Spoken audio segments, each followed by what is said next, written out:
House version, almost 1,000 pages of it. Senator, over the weekend, you announced that you would vote to advance this bill for debate. You said you did that in part because you believe the Trump administration is committed to returning to what you refer to as, quote, reasonable pre-pandemic level spending, unquote. Are you going to vote to pass the bill, not just to proceed to a debate? And do you think it will pass? Well, again, that'll depend on how the amendments go, whether Senator Scott's amendment, which is eminently reasonable, passes. But, let me just dispel some of the falsehoods. We hear about cuts. This year we'll spend about $7 trillion.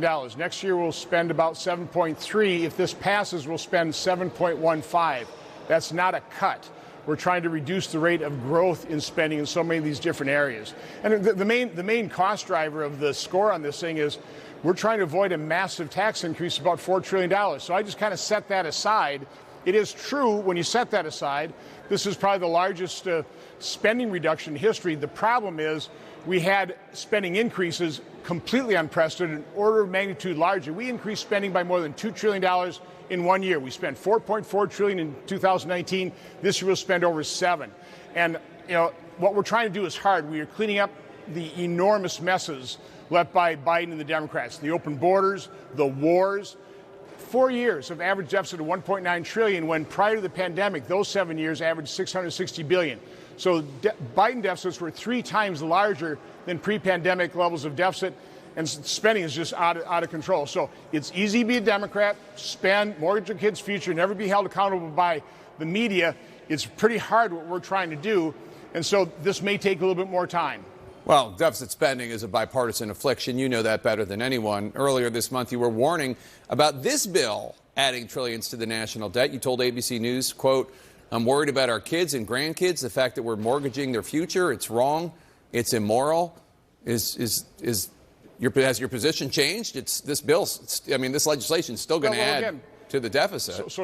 So Democrats, their only solution is increase taxes. We don't want to do that. That harms economic growth. We won't get the revenue we ever look for. All Democrats do is spend. By the way, they're talking about, we're going to, tax cuts for millionaires. No, we're just not going to increase taxes. They could have done that. In the 4 years when they were in power, they could have gotten rid of the Tax Cut and Jobs Act. They could have increased taxes on every American. That's what we're trying to avoid. So again, Democrats love to spend. I'm not saying that we don't have Republicans that are big spenders as well. I've been focusing on spending, trying to put pressure on the process. And I think right now the stumbling block is what the Senate bill does. Even though we actually reduce spending more, we also make sure that those business tax provisions, which will incentivize growth, are permanent. So that holds a bigger score. But the difference between the House and Senate is about $651 billion. Rick Scott's amendment, which is eminently reasonable, it doesn't kick anybody off of Medicaid. It just limits, at some point in time in the future, additional adults who are childless, who are working age, who could work. It's going to deny them that 9-to-1 match, which has distorted Medicaid. Jake, for every dollar the state puts into to provide health care for a disabled child, the federal government puts $1.33.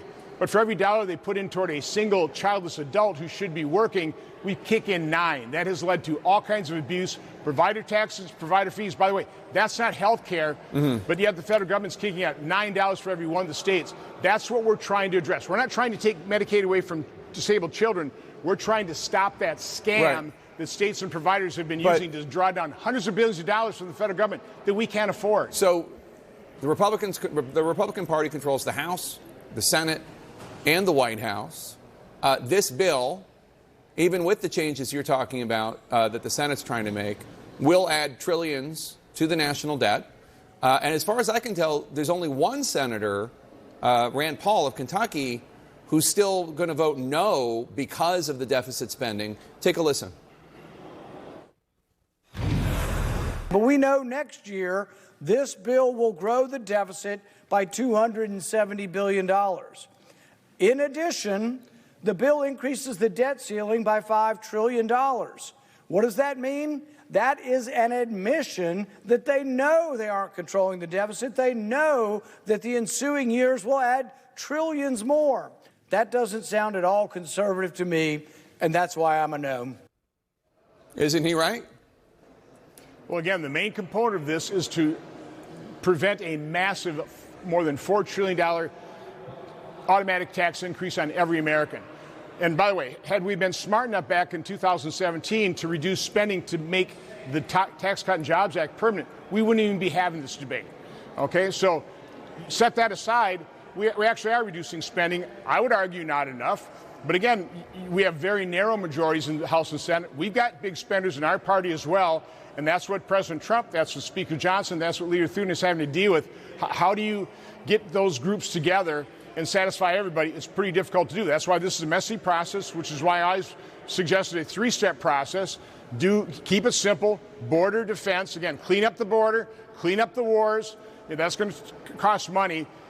Extend current tax law so we're not increasing people's taxes. Again, that's the main score. That's the main thing that, supposedly increase the deficit. But does anybody really want to increase taxes? Again, Democrats, when they had the opportunity, they didn't do that. They didn't want to increase taxes either. Yeah, so again, I'm just surprised. The debate is also disingenuous. I'm just surprised that you have already said that you're going to vote for the bill. I just thought, I know you talk a lot about the deficit, and I don't doubt your sincerity.